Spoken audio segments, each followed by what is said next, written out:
Mayong adlaw, katawhan sa Dios sa Archdiocese sa Ozamis. Sa ngalan sa atong talahuron nga Arsobispo, si Archbishop Martin Sarmiento Khumuwa Didi, ug sa kahugpungan sa Tibuok Kaparian dinhi sa lokal nga simbahan sa Ozamis, kininausab si Reverend Father Eman Pujutan ang maghatod kaninyo sa atong pagmamalandong karong adlaw. Mga kaigsoon ko ni Kristo, adlaw karon nga Biyernes, September 27 sa tuig 2024. Ug karon ang tibuok simbahan nagasuulog sa paghandom kang San Vicente de Paul. Usa siya kapari, unya usapod siya ka-founder, siya mao ang founder sa Congregation of the Missions or mas naila nga gitawag nga mga Vincentians. Siya usab ang founder sa kaning Daughters of Charity. Usab po ni siya kapundok sa mga madre atong mga kamadrihan nga nag-serve gayud nga nangalagad ngadto gayud sa mga kabus diha sa Katilingban. Unya kini bang mga Vincentians, mga igsoon ko ni Kristo, suod kini siya sa tua, liban na gyud sa atong lokal nga simbahan, sanglit ang atong Archbishop ang kanhi nga Archbishop Emeritus, may his soul rest in peace, si Archbishop Emeritus Jesus A. Dosado, usab man to siya ka Vincentians ug usab pipila pud ka mga panahon o mga tuig nga ang mga Vincentians fathers nangalagad usab dinhi sa atong archdiocese diha sa parokya, for example sa Sinakaban, sa Katipunan, sa Concepcion ug diha usab sa Tinago. Ug karon usab adlaw sanglit piyesta man ni San Vicente de Paul, karong adlaw nagasuulog usab sa ilang kapistahan ang Quasay Parish diha sa Saint Vincent de Paul, Quasay Parish, nga nahimutang dinha sa Tinago, dakbayan sa Ozamis. Nya ang ilang kura mao si Reverend Father Dexter M. Banuelos. Busa sa tanang sakop o sa tanang parokyano sa Saint Vincent de Paul, Quasay Parish, uban silang kura sa ilang kura, si Reverend Father Dexter M. Banuelos. Happy Fiesta kaninyong tanan. Sanglit karong adlaw mao man ang fiesta sa inyong patron si San Vicente de Paul. Busa kang Father Dexter ug sa tanang mga parokyano, mga members sa PPC, mga Knights of the Altars, mga Marian altar servers, usab sa mga lay ministers, sa mga katekista, sa mga GSK leaders ug sa tanan nga parokyano, usbon ko happy fiesta kaninyong tanan. Viva San Vicente de Paul. Ngaigsoon ko na ni Kristo, karong adlaw nga Biyernes, ang atong ebanghelyo atong kutloon sumala sa ebanghelyo ni San Lucas. Himayaon ikaw o Ginoo. Usa ka higayon ni ana, samtang nagampo sa Jesus nga siyarang usa, miduol kaniya ang mga tinun-an. Kinsa man kuno ako sumala sa sultis sa mga tawo, nangutana siya kanila. Nag-ingon ang uban nga ikaw mao si Juan nga magubunyag, nanubag sila. Nag-ingon usab ang uban nga ikaw mao si Elias. Samtang ang uban pagayod nag-ingon nga ikaw usa sa mga propeta kaniadto nga nabanhaw. Ug kamo unsa may inyong ikasulti kinsa man ako? Nangutana siya kanila. Mitubag si Pedro, ikaw mao ang Mesiyas nga pinadala sa Dios. Apan gipinahan sila na Jesus nga dili gayud manugilon niini kang bisan kinsa ug midugang siya pag-ingon.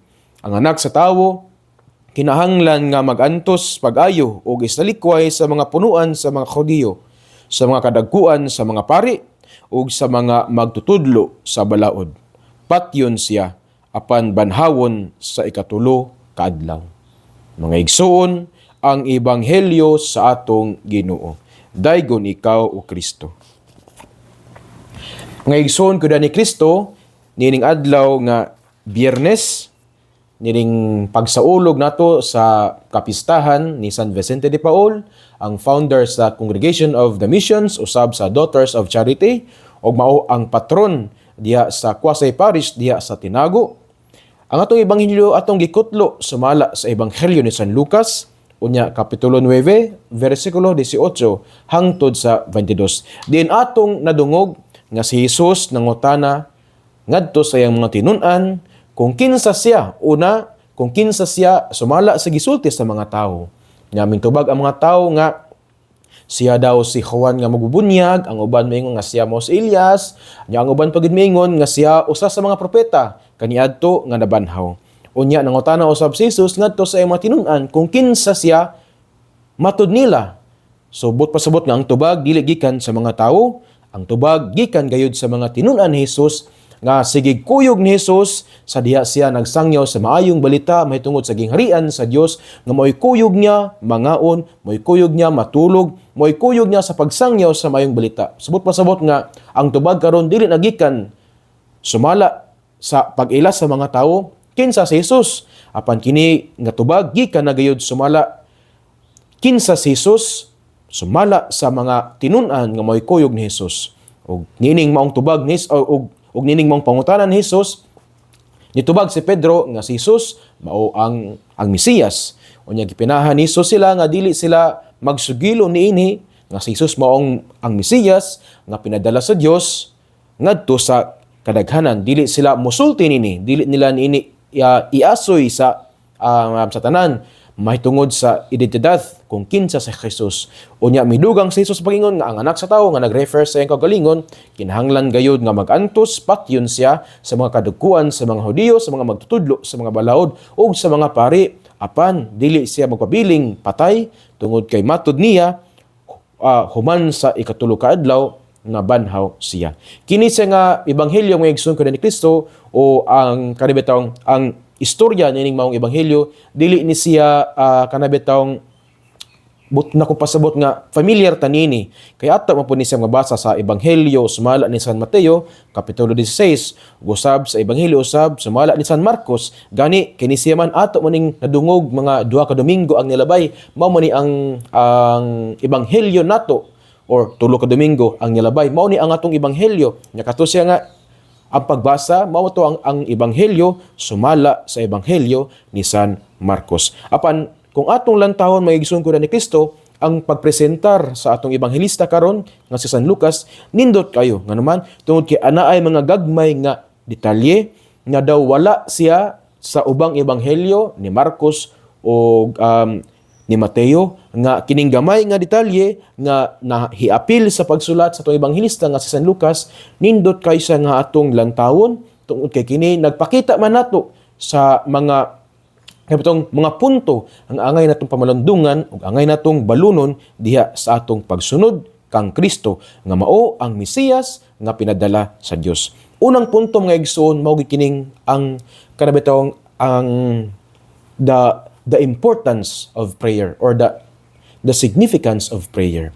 Nganuman kay kung atong balikan ang atong ebanghelyo sumala sa ebanghelyo ni San Lucas kapitulo 9 unya bersikulo 18 hangtod sa 22 gingon man diri nga alisir nangutana si Jesus ngadto sa iyang mga tinun-an kung kinsa siya sumala sa mga tawo o kung kinsa siya sumala sa mga tinun-an unsa gibuhat ni Jesus.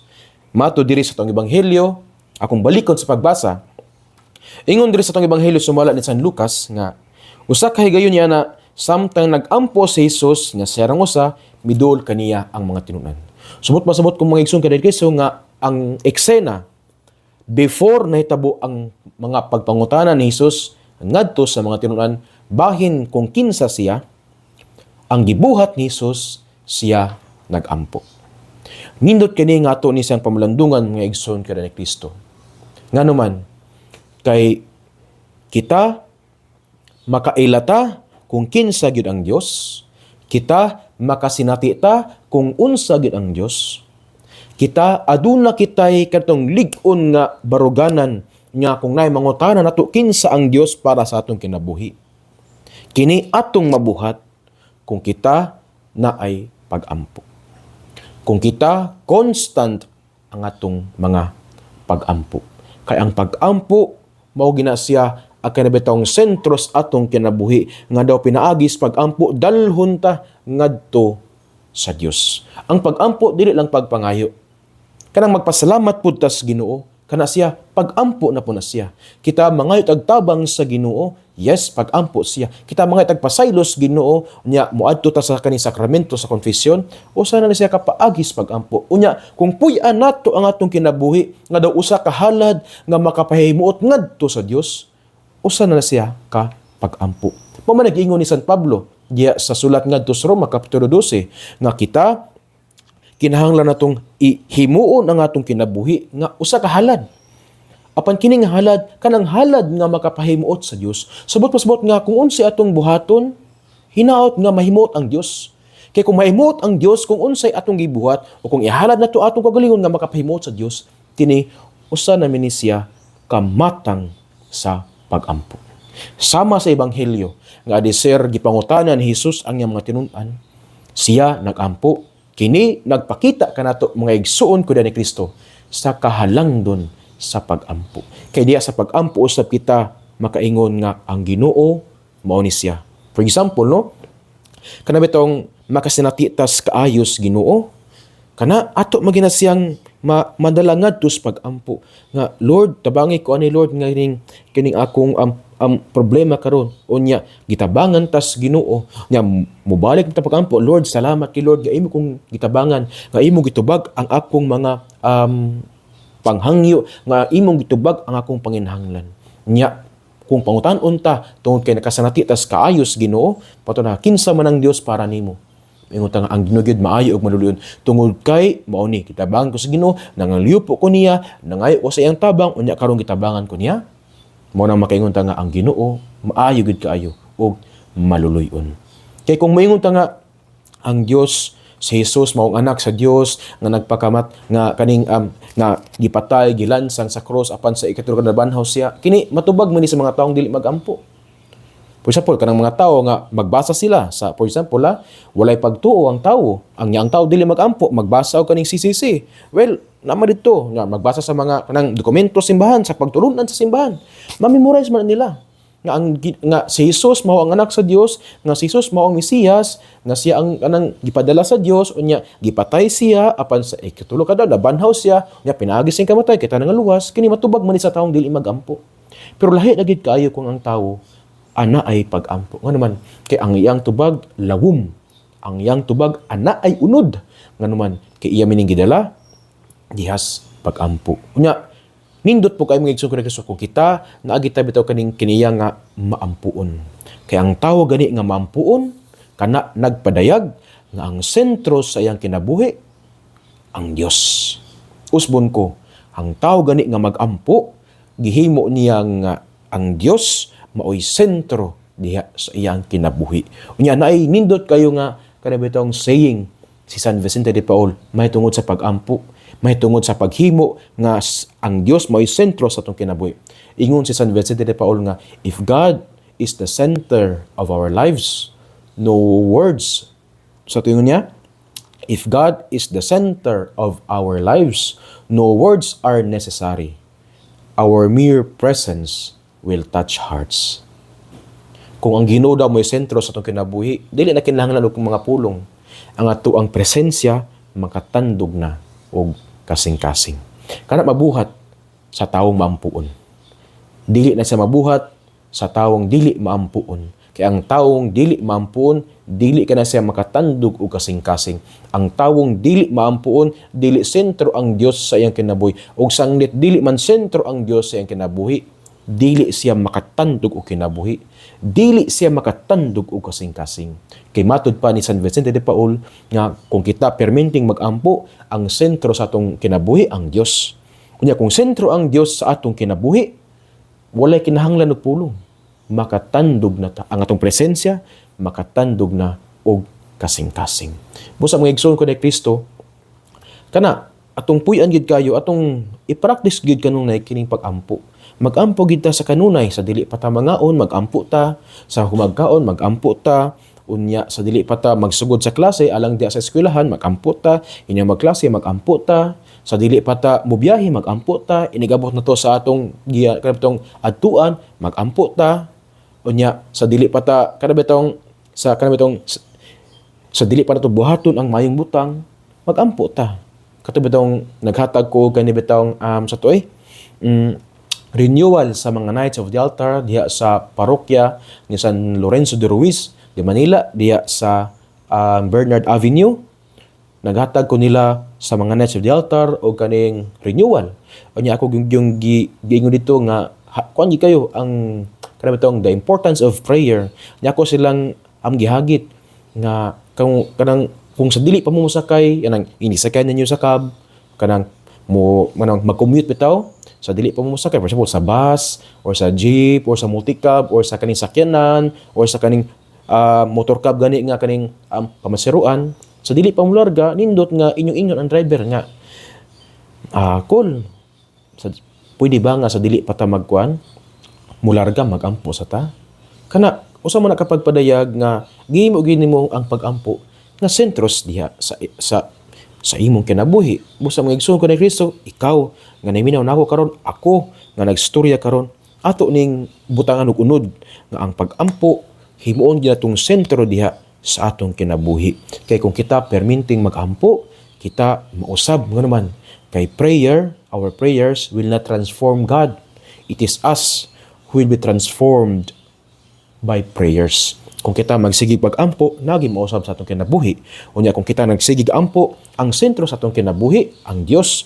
Unya matod pa ni San Vicente de Paul, kung ang Dios may sentro sa atong kinabuhi, dili na kinahanglan og pulong. Ang atong presensya makatandog na o kasing-kasing, makatandog na og kinabuhi. So muna mga igsoon ko na sa unang punto, kaya bitong ang kahalangdon, ang kaimportante, kaya bitong ang kaimportansya gid kaayo, nining gitawag na tog pag-ampo. Busa, kana dili na to biyaan ang pag-ampo. Bisan sa panahon nga wala nilami nga mag-ampo gihapon ta. Kay the moment nga kita mubuhi sa pag-ampo, daw mura taog ka na bitawng baruto nga walay timon nga kung ano bitawng kusukusuhon tas balod unya hangtod nga maguba ta unya gumikan kay wala tay timon dili ta makadunggo sa lapyahan nga mao ang langit. Ikaduhang punto mga igsoon ko ni Kristo, kani pong kahalangdon or the importance of sacrifice. Nga atong nadungog nga sa katapusang bahin sa Ebanghelyo, mingon si Kristo nga ang anak sa tao, patyon. Sa mga kadagkuan sa mga Hudiyo, sa mga pari, sa mga matutudlo, sa mga balhaod, apan sa ikaturkado nabanhaw siya. Now, karon makapunta ta ba? Nganong giingani magid pagpamaagi sa Dios nga kita luwason sa Ginoo, pinaagi diya sa pag-antos, kamatayon ug pagkabanhaw ni Hesus. Kini nagtudo man kanato kanang ang kahalangdon sa sakripisyo. Kita ato mang mabasa sumala sa Ebanghelyo ni San Juan kapitulo 3 versikulo 16 nga pinaagi sa dakong gugma sa Dios iyang gipadala ang iyang bugtong anak aron sa pagluwas sa kalibutan, aron sa pagluwas sa mga tawo. O kinsa katong mutuo niini maluwas ug sa katong dili sa maluwas tungod man kay ila namang gihukman ang ilang kagalingon. Unya ang gugma sa Dios ipadag niya ang iyang pagpangluwas ngadto sa mga tao diha man sa pag-antos, diha man sa kamatayon ug pagkabanhaw sa atong Ginoo. Punang makapangutar ta nganong gibuhat magid sa Ginoo nga ining pagiya nga si Jesus mag-antos aron kita maluwas. Kini nagpakita man kanato sa kaimportante sa sakripisyo nga sa atong gugma ubanan ginatuog sakripisyo kay ang sinina sa gugma sakripisyo. Ang gugma mahimong attractive kung kini mo sakripisyo. Nya gawas pa niya na ang gugma nga mo sakripisyo makaluwas sama sa gibuhat ni Jesus. Kay kung ang gugma gani dili mo sakripisyo, dili gina siya makalingkawas. Ang gugma nga dili mo sakripisyo, dili gina siya makaluwas. Ug ang gugma nga dili mo sakripisyo, usa ka gugma nga walay unod.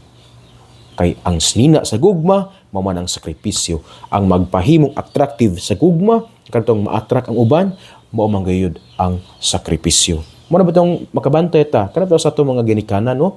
Mamag, papa. Grabe kayo, kanitong tungod sa ilang gugma sa ilang anak, mo sakripisyo. Dili naman gani sila makapalit og mga bag-ong sinina nga naman kay ilang isakripisyo kining ilang kanitong nakita nga kwarta diya silang pagpangtrabaho aron lang nga ma-provide ang panginahanglan sa ilang mga anak.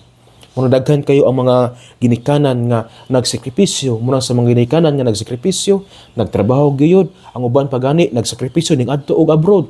Giantos ang kanitong ang distance nga ini Christmas, birthday sa anak, unsa pa mga dagkong kasaulugan diya sa pamilya. Wala siya. Ano man, wala siya physically kay tuman sa abroad. Nagunsa sa abroad, nagsakripisyo. Giantos ang kamingaw aron lang nga makahatag gid kayo sa panginhanglan sa mga anak. Busa mga anak, sa masig sa gingon sa atong arsobispo nga mga anak at atong panggaon na atong ginikanan. Kay kana sila nagsakripisyo unya naglantaw na siya sa atong mga kayuhan nga mga anak. Kay ang ginikanan gayud nga nahigugma, musakripisyo gina siya. Busa mga anak atong higugmaon ang atong mga ginikanan. Kinialang sa mga anak nga niminaw nako karon. Atong higugmaon ang atong ginikanan. Dili nato pasakitan ang atong ginikanan. Dili ta mo'y mahinungdan nganong muhilak ang atong ginikanan. Dili ta mo hinungdan nganong mutulo ang luha sa atong ginikanan. Gumikan kay kanang atong ginikanan sa masag sa giingon sa atong halangdon nga arsobispo, si Archbishop Martin Sarmiento Khumawdidi, nga atong ginikanan naglantaw gyud sa atong kayuhan. Ug sanglit sila naglantaw sa atong kayuhan, sila musakripisyo. Busa sa mga anak, dili ta magbinuang. Kita gihatagan og kwarta sa atong ginikanan aron ibayad og tuition, atong ibayad. Kay kanang nga kwarta wala ram na nila nakit-an sa dalan. Naghago sila ni anak. Mukaon lagamay aron nga may nalang ning kwarta ma-save. Pila ka trabaho ang trabahon sa usa ka adlaw. Ako daghan man kog naistorya mga OFW dito sa Espanya o sa kaning ubang lugar nga ama akong ngadtuan. Sa usa ka adlaw tulo ka trabaho. Antuson aron lang nga naay madawat nga sweldo ug aron nga naay ipadala dito sa ilang pamilya. Busa mga anak dili angay magbinuan kung kamo gipa-eskwela sa inyong ginikanan, naghago ang inyong ginikanan, muning kamot nga mo eskwela. Dili magbinuang, dili magpadala sa mga impluwensya sa barkada. Kay ang imong ginikanan do luoy kayo naning kamot. Ug kita pud diri karon nga uban nato ang atong ginikanan nga nanarbaho sab naganto atong panggaon. Dili ato hatagan og sakit sa ulo. Nga sila gikapoy na sa trabaho, nag-abot sa balay dapat sila ma-relax busa mga bata. Nga kita pod nga nahigugma sa atong ginikanan, iniguli nato sa balay, kwanta, manilig sa balay. Kung ngay plato nga wala hugas, hugasan ang plato, magdungag, magdingamo. Isip atong tabang sa atong ginikanan nga nagsakripisyo alang kanato. Nya kana pod nga mga kwan pod nga kana tong naay mga igsuon nga nasgawas nga na nanarbaho dito na nahimo OFW, dili po ta patakag pangayo. Kay kusog ta mangayo. Nya kung dili na bata matagaan, manglo dayon ta moingon ta nga ay nagalot na akong igsuon kay unsay akong gipangayo wala gihatagan. Gasali kay nasgawas galot na kay di na matag no. Wala mo kay bulos sa pag-antos nga ilang gibuhat dito, wala mo kabulos sa ilang mga pag-antos sa ilang kamingaw nga usahay sila nilang usa, muhilak na lang sila tungod kay gikapoy sa trabaho, wala sila masuryan ng ilang pamilya. Nya napay pamilya nga sa gigpangayo, nga ang gipangayo ra ba kay wala ka pa doon nga nangayo kay mapalit og butang nga wala na kinahanglan. Mangayo kay isugal da sabong, isugal sa kaning online nga mga sugal. Ayaw dili. Kay kanang atong mga igsuon nga nagsakripisyo, gumikan na silang gugma. Dili na gumikan kay sila gusto mahimong kuan ba to kanang dili kanang makalaag magatog dili. Kaya sila nagsakripisyo, gumikan sila magugma. Busa kamong mga anak nga naay mga ginikanan nga nagsakripisyo, swerte kayo. Busa i-treasure panggaan ninyo ang inyo ang mga ginikanan samtang naa pa sila muandam og sakripisyo.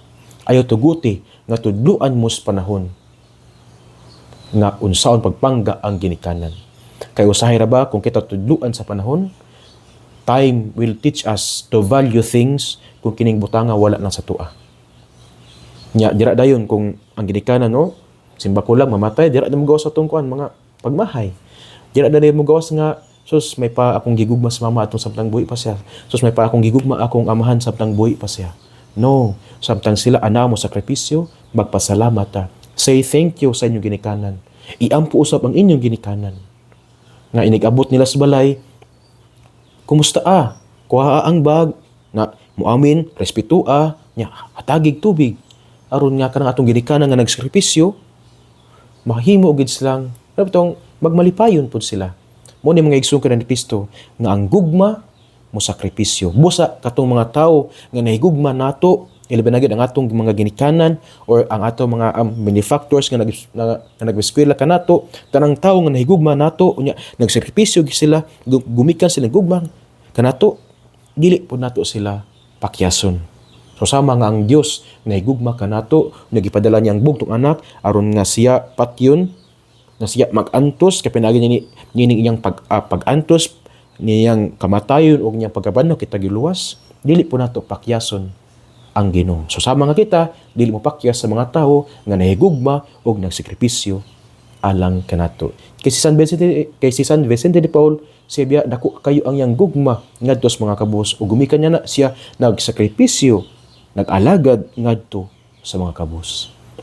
Ang igsoon ko na ni Kristo, duha ka punto ang akong gipaambit ninyo karon. Una, ang kahalangdon, ang importansya sa pag-ampo. Kay kung kita mag-ampo, kita mausab.